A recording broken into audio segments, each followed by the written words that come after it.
long before the great flood, before Noah, before the laws of Moses. There was a world unlike any we know today, a world ruled not only by men, but by beings who fell from the heavens themselves. Genesis chapter 6 holds a verse so brief yet so powerful that theologians, rabbis, and historians have debated its meaning for centuries. It reads, "The sons of God saw the daughters of men that they were fair, and they took them wives of all which they chose." A single verse that changed the course of human history. Who were these sons of God? The Hebrew text calls them Bene Elohim, divine beings, angels, watchers. Ancient Jewish writings like the Book of Enoch, the Book of Jubilees, and fragments found among the Dead Sea Scrolls don't describe them as symbols, but as real celestial beings sent to watch over mankind. But something went terribly wrong. They saw the beauty of human women, and a desire not meant for the divine began to burn within them. 200 of these watchers, led by a mighty being named Semjaza, swore an oath on Mount Hermon. They vowed that they would all share the same fate if caught. Together, they descended to earth and took human wives. This was the first great rebellion, not a direct challenge to God's authority, but a violation of heaven's sacred order. They broke the barrier between the spiritual and the physical, and the result was catastrophic.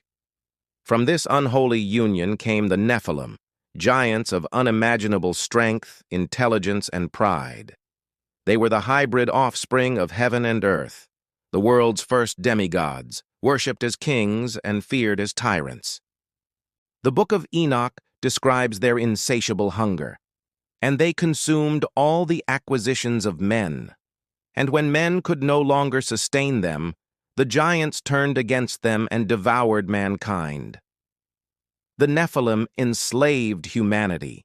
They built cities and kingdoms, and while civilization flourished, it came at the cost of humanity's soul. And the Watchers, their fathers, taught forbidden arts, charms, enchantments, divination, and the use of plants for manipulation.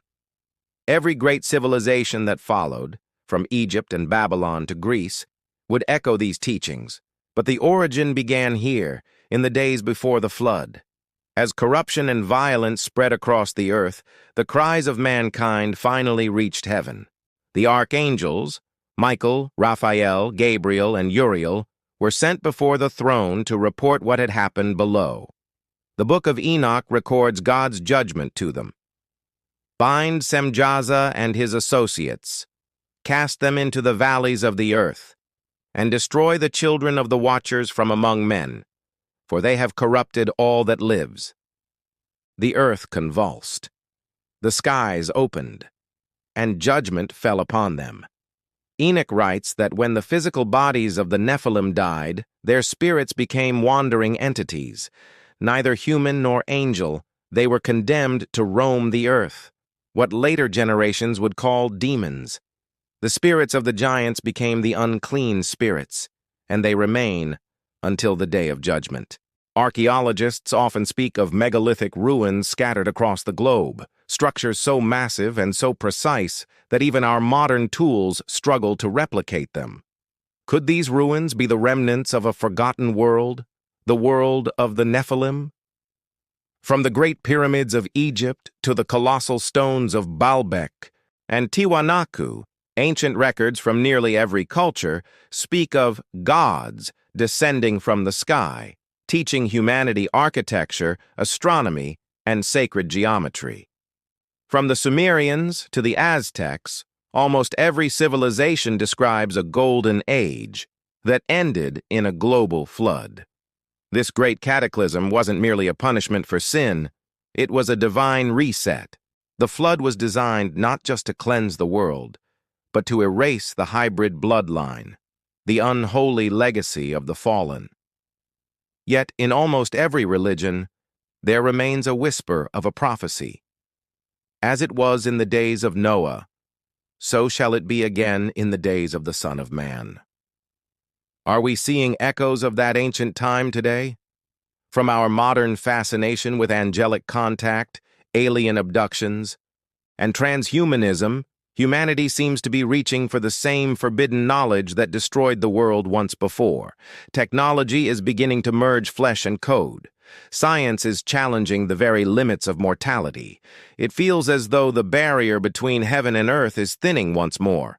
The Watchers may still be bound, but their influence continues to ripple through time. When the angels fell, humanity learned too much too soon. We gained incredible knowledge, but we lost our purity in the process. And now, as the world races toward what many believe is another great reckoning, perhaps the echoes of that ancient rebellion are calling out to us once again. Thank you for watching. In the next episode, we'll explore the lost civilization before the flood, what the fallen angels built, and why God had to destroy it. Don't forget to like and subscribe to be notified when it's released.